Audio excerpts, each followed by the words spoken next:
In mga berat, let's make a Japanese Shanghai and chicken balls. First, bilhin natin ang chicken to food processor. Yan. And then, timplahan na natin ng salt and pepper.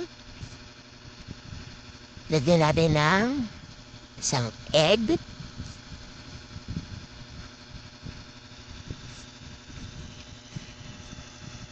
And then, mag-grate din tayo ng konting cheese para pampadagdag panlasa. And then, halu-haluin na natin siya para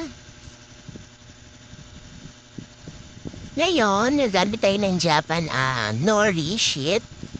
Tapos para lang tayo nagbabalot lang doon sa Shanghai wrapper.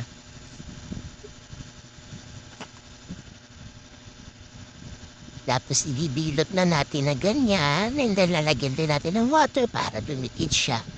So, let's all do this for the rest of the chicken.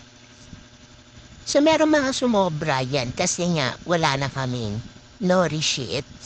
So, ginawa na lang natin siyang chicken ball. So, naglagay lang tayo ng cheese sa loob and then linilog-bilog natin.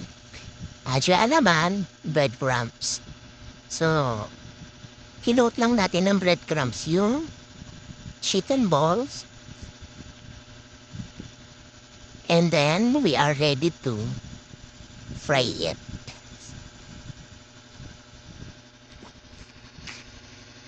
Ito nga pala mga nabuo natin na naroon natin kanina sa nori sheet ay ginupit-gupit natin para siya maging, para na siyang hot Shanghai. Yung regular na Shanghai. And then, yan na siya. We're about to fry. So, sa kumukunong oil, cooking oil, so, fry na natin yung ating chicken balls. So, pag golden brown na, iahon na siya sa kahirapan.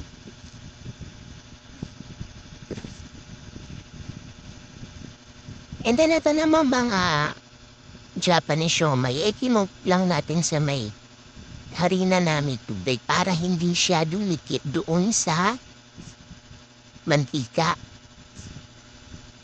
Kasi nagtry kami ng wala, dumikit siya. So, ganyan na lang ang gawin natin. So, yan. Pag luto na siya, iahon niya na rin sa kahirapan. Sana all makaahon sa kahirapan.